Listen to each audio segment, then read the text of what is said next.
Hey, Scott Jordan here and Mark Warner, and it is October 1st, 2020, and it's the COVID update. Hey, I'm no longer at the Four Seasons. I broke out. They let you out, or did you break out? Yes, they let me out. So thank you all for tuning in again, and it's nice to be back in the home office here, and nice to be with Mark. Mark, what's the news out there? Anything hot happening? Well, there's a lot of news that's happening. Really, there's somewhat good news, bad news scenario. The question is, are we looking at perhaps the end of the COVID crisis because there might be the availability of some vaccines? Or are we looking at the beginning of the second wave as we move into flu season in the fall of certainly with the Northeast and the Northwest deals with this seasonal change that has a big impact on the flu. So we're not really sure what's going on there. Yep. There could be light at the end of this tunnel with vaccines, but then again, they may not be readily available to everybody for another 6 or 12 months. So I think we're going to be living with this COVID scenario and the need for masks for a long time. But the big question that's been coming up, Scott, all week is, how do we get, what's the new normal going to look like? When are we going to get to this point of a new normal? Are we going to live like a boy in a bubble forever? Or are we going to get to some middle of the road between boy in the bubble and everybody's jumping around in a mosh pit? So somewhere in the middle is what will probably be getting back to normal. Yeah. And that's some of the questions that seem to come up a lot. Yeah. Well, on the supply chain part, we've got sprayers came in. So I think I've talked about sprayers in the past. We've gotten a reprieve on some of the allocations, but now the delay is in receiving the raw materials. But we're in very good situation as far as supply of disinfectants and all that. So talk to your sales associate about what we have, what you can get, and that type of thing. But since things are calming down a little bit on that part of it, which was one of the reasons we started this COVID update in the first place, is we thought, well, let's try to put some things together that'll help all the businesses out there get back to business. So we like to call this one Back to Business number 1. So we want to kind of go through 3 tips, specifically 3 examples of things that you got to look for. And I've got the first one, if that's okay, Mark. Yeah, absolutely. Yeah. Okay, so when I was president of the ISSA, back then the president got to kind of pick or have a good amount of influence in the keynote speaker, and I chose Tom Peters, and his book at the time was The Little Big Things, and this was published in 2010. So I want to read the first chapter, first section in this rather thick book. Talks about, it's all about the restrooms. Keep in mind, this was 2010. So we're already 2020 now. So this is 10 years ago. Tom Peters was talking about, so I'm going to read this real briefly. I usually fly to my next seminar from Logan Airport. The trip from his home in Vermont to Boston passes through Deal, Massachusetts, to halfway, it's about halfway of the 87-mile drive to the airport, and it's a perfect place for a pit stop. With choices aplenty, I'm firm in my habit of stopping at the Wagon Wheel Country Drive-In. In fact, it's the smallish coffee shop diner. Food, including the fresh muffins, are about a foot away as you enter. But make no mistake, my custom is well and truly earned 3 or 4 times a month. So he makes a point, I won't read the whole thing, but he makes a point about the fact that he goes to this one place. As he said, he's got many places to choose from. He goes there specifically because the restrooms are clean.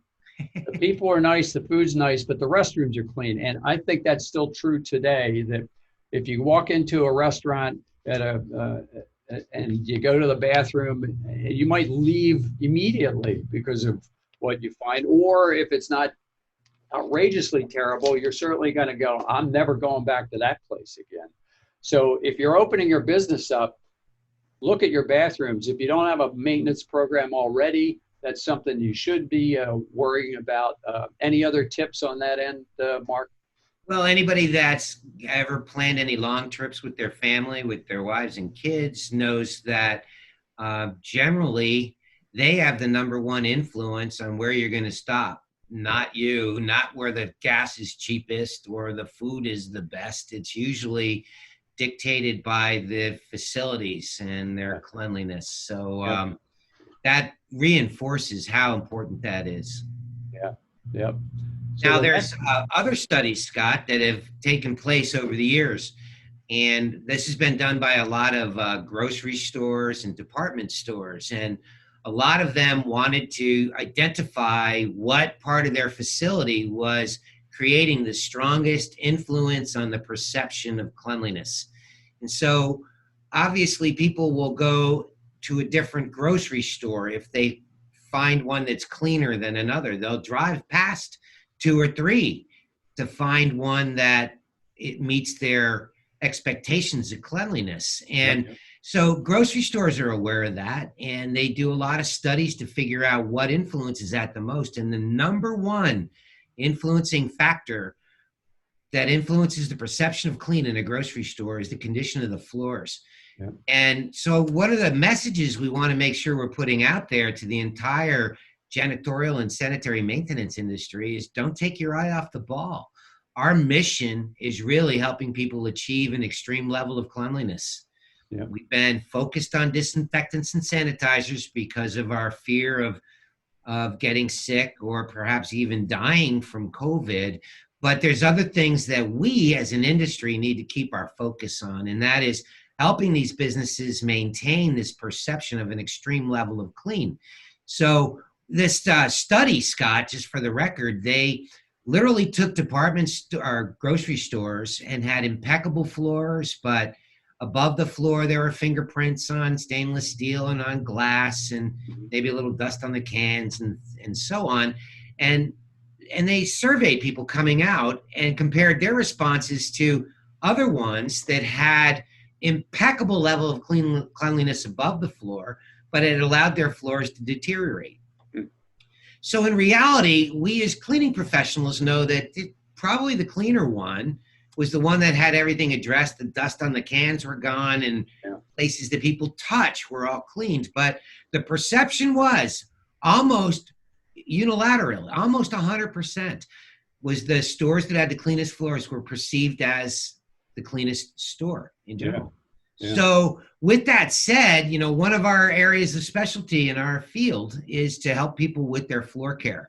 And we don't want to take our eye off the ball, because if in fact you walk into a building and they say, don't worry, you're safe, we had it professionally disinfected last night, and you're looking around and the place looks like a dog's breakfast. There's deterioration of the floors and there's dirt above the floor. You're never in a million years going to believe that a professional came in the night before and disinfected it. Yeah. So I'm talking about hard floors, and one of the most neglected flooring types tends to be carpets. Yep. We vacuum them until they look like hell and then tell people not to worry about it. We plan to get it extracted in 2 months.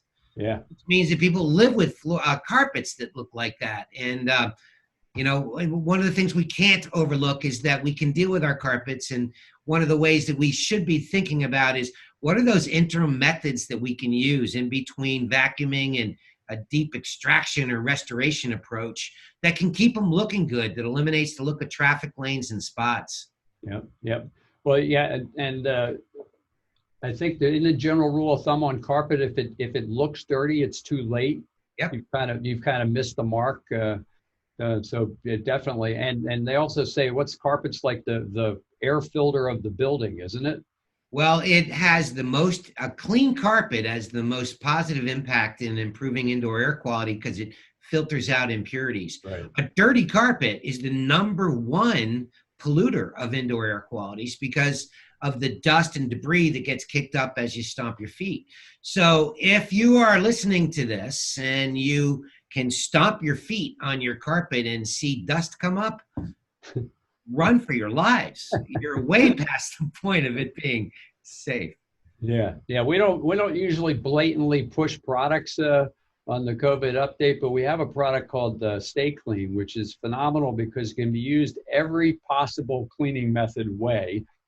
as far as carpet's concerned. And I think, Mark, when you were originally with the company, we brought out the Stay Clean product, and it's still one of our largest sellers, probably because you can use it as a low moisture carpet, you can use it as extractor, you can use it as a spotter, and you can use it with bonnet cleaning. So it's a Well, fantastic multi-use product. I think in many ways, it could be credited with really starting the true science, the understanding of the science of encapsulation. Yeah. And Yep. so when that came out, one of the things that the Bolin Companies was particularly good at doing was educating people on the history of carpet cleaners and how they evolved from something like a hair shampoo into different forms of encapsulation. And Yeah. some of those became crystallizing detergents because they used acrylics, and they had some inherent problems too, since they could stick to carpet. Yeah. And third generation encapsulation cleaners came along, which released from the carpet once they encapsulated soil.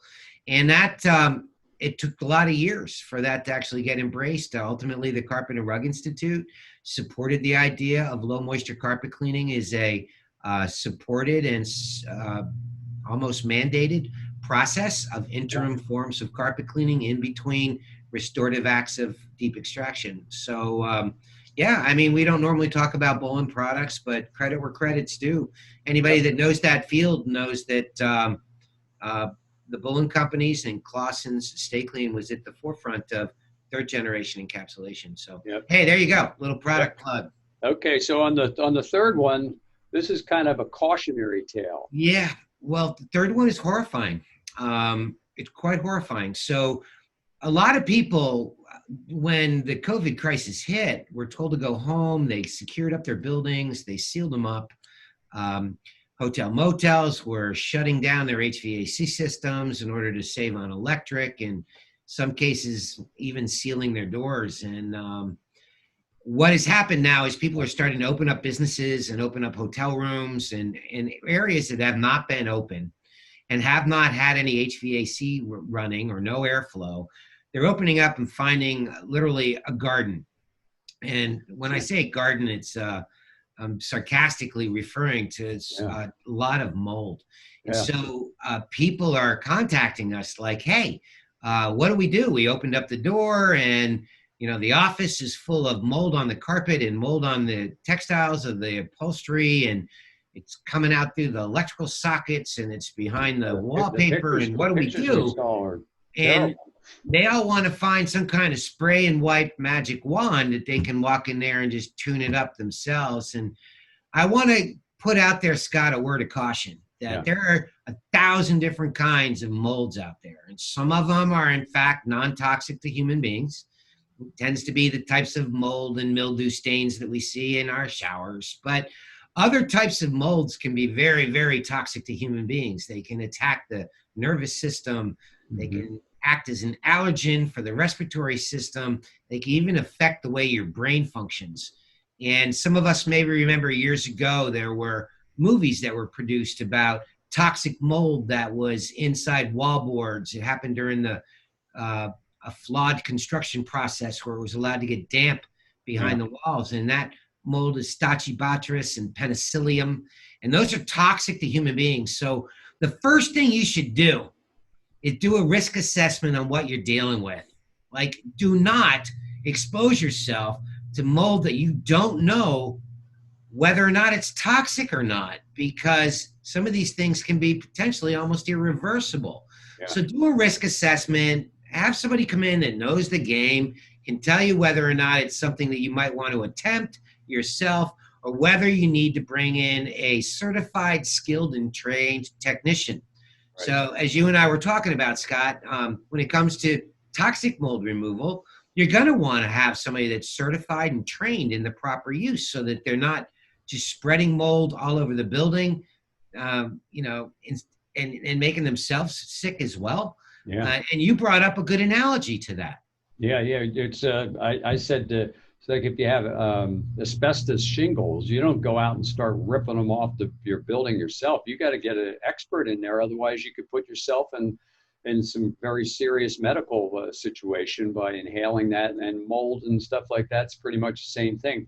I guess on a positive note, if you have a facility that has a major outbreak like that, it maybe is covered under your building insurance. I mean, if you want to think positive about it at all, you might be able to claim it because it could be an extremely expensive process if it's really bad, like we're talking about. So two things come to mind on that. One is that 6 months ago, I was still the manager of education, training, and certification at the ISSA. And the ISSA is one of the organizations out there that has a lot of professional restorers involved because of the curriculum designed to certify them, along with another organization called the IICRC. But the message that was going out back in March and April, Scott, was telling people that if you're going to shut up your business, seal it up, close it up. As an owner, go back in and open it up at least every week. Don't shut down your HVAC system, keep airflow going. But a lot of organizations, in the attempt to try to save some money, were shutting things down, turning off their HVAC system and sealing the buildings up. And that was absolutely the worst thing to do. It was one of those deals where somebody was trying to save $1, but now to go in and decontaminate, let's say, an entire school or office building or hotel, you're looking at hundreds of thousands of dollars of cost in the event that you can actually save the building.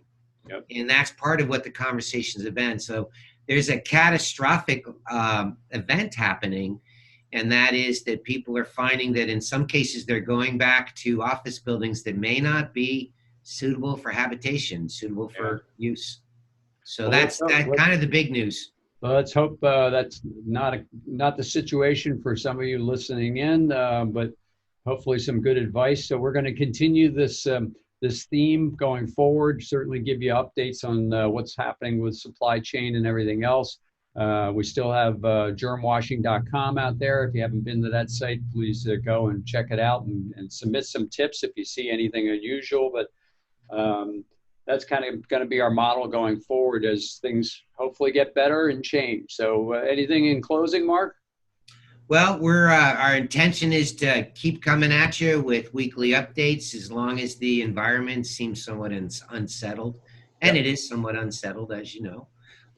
Down the road, just because of the positive feedback we've received. And, you know, I really want to say from my heart, thank you, everybody, for all the positive comments. And Scott, I know you feel the same way. It's our audience has grown geometrically, and it tells me that people want this kind of information. So as the COVID crisis starts to change, we might change from a weekly format to more of a bi-weekly. But as it stands right now, it's pretty dynamic, and I'm expecting to see y'all same time, same station next week.